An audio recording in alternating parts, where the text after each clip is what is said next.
Good afternoon, and welcome everyone to CBM Calling here on September 15th. Um, Glad that you've chosen to spend a few minutes with us this afternoon as we catch up with Bill, Janice, Bill, and Janice. Glad that you're here. Thank you. Thank you. How long ago it was? We were just talking. It was a number of weeks ago that we were on, and you were sharing about the situation in Bolivia and the hard experiencing as a result of COVID-19. It was a little over a month ago, I think.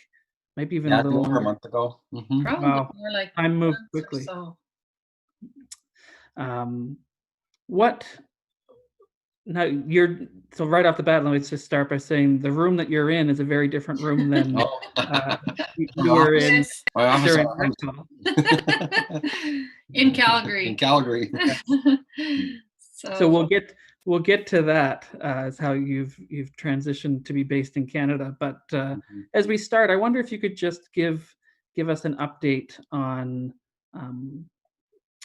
what's going on currently in Bolivia in terms of the situation with COVID-19. Where are things at? Well, I talked to Alberto this morning, and he's the president of the denomination. And he said he had just been on the phone with somebody from La Paz, from the pastor, in charge of that region, and saying that the pastors are really struggling financially. And he himself is starting to travel. He's going to Tarija tomorrow. Okay. But he's still getting over COVID as well. And then some churches are starting to open up, but still with with COVID related restrictions. But only really in Santa Cruz, and I think in Cochabamba. Most other places are still doing services, online or whatever way possible. So, yeah, in a nutshell, in relation to what churches are going through, that's about it. Okay.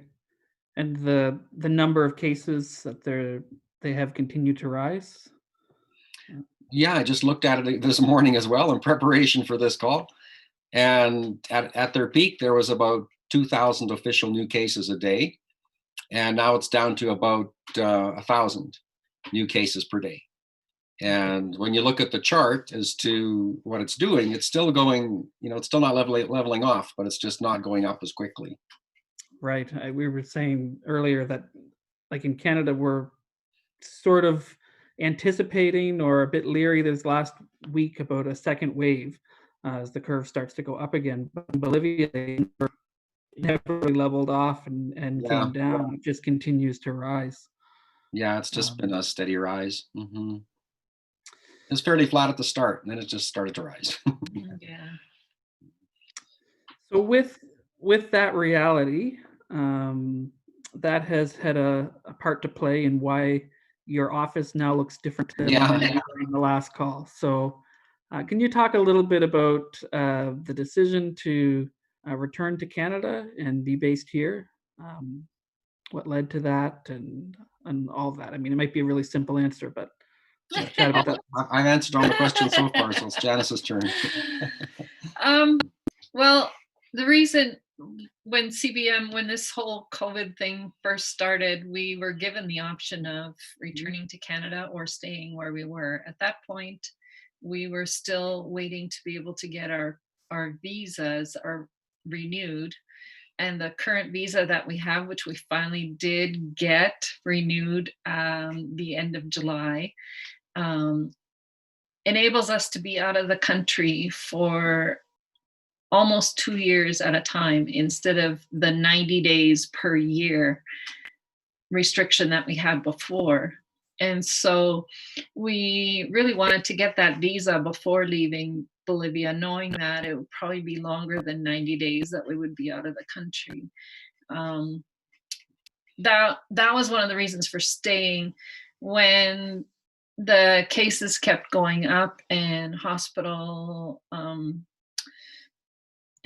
are collapsing, there's really no place to go for treatment. We just felt like it would be better to be back here. We needed to be back here in November anyway for medical checkups or whatever. So just thought once we get that visa, we'll see if we can leave and work. I mean, we were doing all of our work from our apartment anyway, via Zoom, Skype, WhatsApp, and we can continue to do the same thing here in Canada. Right. I think that's an important a point to make as we look at your ministry right now. Is you're based in Calgary, where your home is, and that's where you're serving. But your ministry is still very much to the Bolivian Baptist Union, right? It's still to our partner in Bolivia. You're not. This isn't a home assignment season where you come home and you're on the road and connecting with churches, which is probably a good thing since a number of them are meeting virtually. But a lot of what you're doing, I would expect, and you can expand on this, Bill, and maybe a lot of what you're doing, I suspect, is very similar to what you would have been doing, even as Janice mentioned, when you were in Cochabamba. Yeah. Yeah, it would be, taking part in Zoom trainings related to discipleship and pastoring of pastors. And I also have, 2 groups that I lead. And so I keep doing those. And I've noticed, getting little messages on my computer even now, and I think they're maybe trying to invite me to a meeting, and, that's going on right now.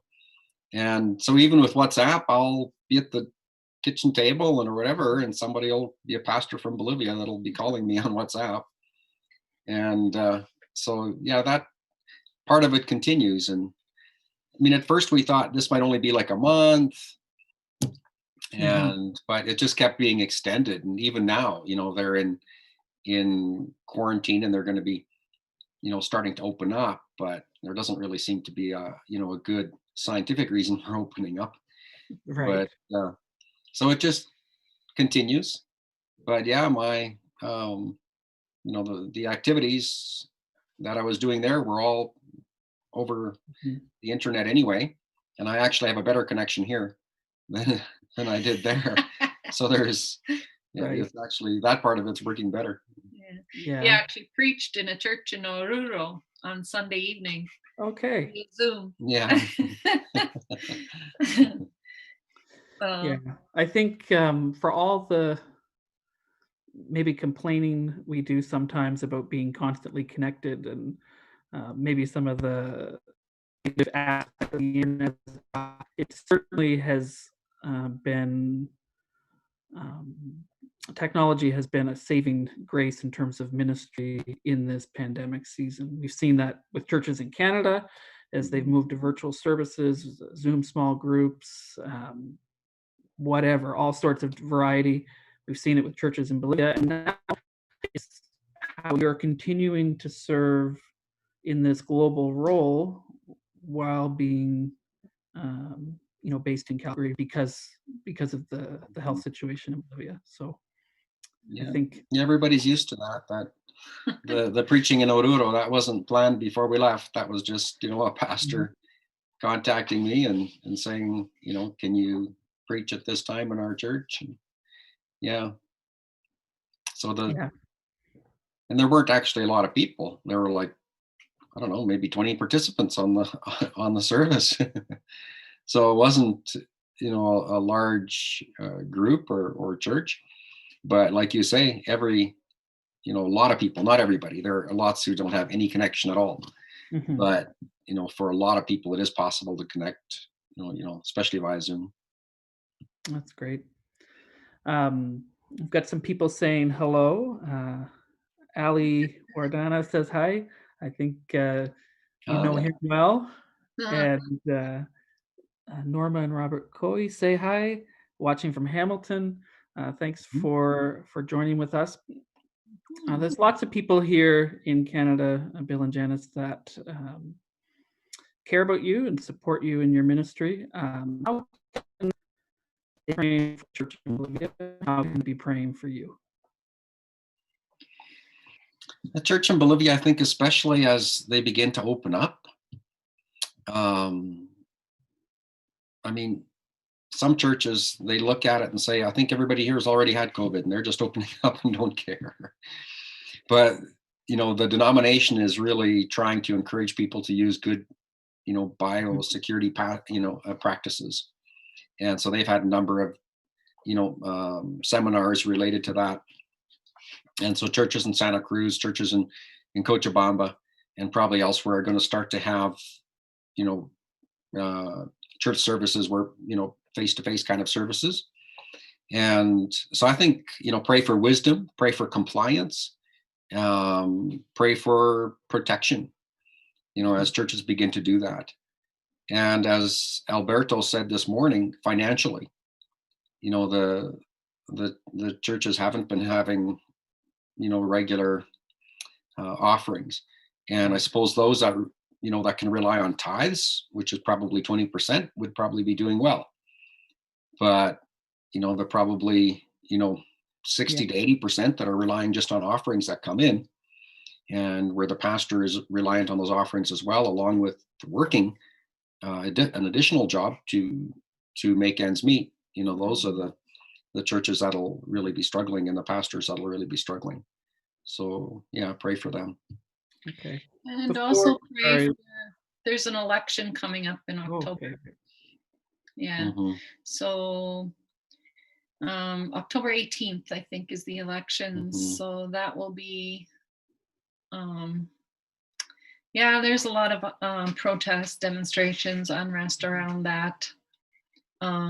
Also just the COVID potential for that to be a super spreader, because everybody is required that can vote is required to vote. Okay. So they have penalties of not being able to do any bank transactions or payments of things for 3 months if they don't vote.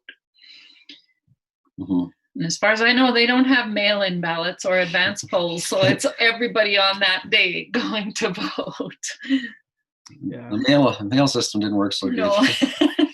But basically, your COVID is sort of slowing down, but it's still going up. But they're starting to open up, and October 18th, they're going to have these elections. Who knows what that's going to do? And they're not anticipating that anyone's going to win outright, that they'll probably have to have a runoff election in December. In December, they're also anticipating another peak in COVID. And throughout this whole time, there were also blockades for a while where, even in the middle of COVID, products weren't moving around in the country. And even when people would try to go out and work, maybe as a taxi driver, they might make hardly any money during that day because there just aren't the people to transport around. And so it's a difficult situation all around, economically and politically, and also in relation to COVID. Yeah. Like I said, in a minute I want to talk about how we can be praying for you as well, but people are so concerned for the church in Bolivia. I know I should really mention that we've been overwhelmed by the generous support of our church partners in terms of offering relief in the midst of this pandemic, and able to help and come alongside the church in Bolivia. And in this crisis, how do we equip the church in Bolivia to be the Jesus? And we've seen that in all kinds of different ways through the COVID relief. So if you're watching and into that, thank you. It's being put to people, and if you'd like to make a donation towards that, feel free to do so through the website or calling. There's more we can be doing in this context for sure.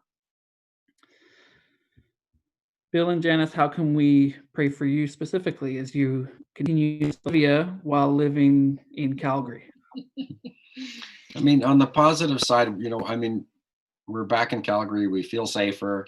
I know I just talked to, my doctor this morning, and there's, an appointment lined up with a specialist, and there's more freedom. I can go out and get exercise. There's all of that.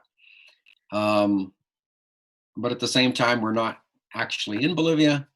And, like Sunday morning, we went to a church here. But it meant that we're not going, in the Zoom meeting with our church in Bolivia, which is happening at the same time. So there are things that we can carry on and keep on doing. But, just being in a different location also impacts, how much you're involved locally. So just, wisdom, perseverance, staying in contact with people over there, being deliberate about it. Those are probably things to be praying for. And Zoom fatigue. Because we haven't really been able to do stuff in person with Bolivians while we were there since the end of March. The morning after getting back, we got back into our house probably midnight, 7 o'clock in the next morning. I had a 4-hour Zoom meeting. And then 7 o'clock for the next 3 days, 2 more days, 4 hours a day, the same thing.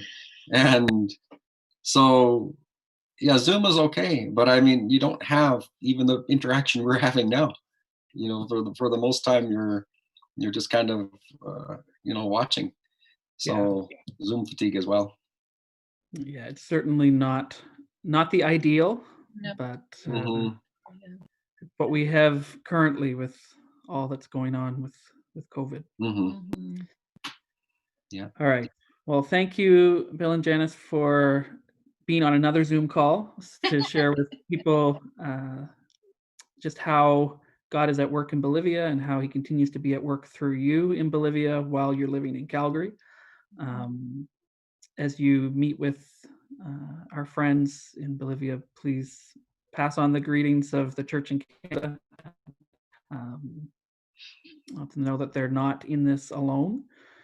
And thank you to those of you who are watching for spending some time with us. And if you'd like to learn more about Bill and Janice and their ministry, you can check out their website. There's a page on our website, cbmin.org, cbmin.org. And also pray for Patty Nacho, our national field staff in Cochabamba, and Tim and Callie Hutton, who continue to be based in Cochabamba. So our team there. All right. Thank you. And we'll talk soon. Thank you, Adrian. At least we didn't leave you speechless this time. No, it's great to catch up and hear how God's at work in Yes. Talk soon. Talk soon.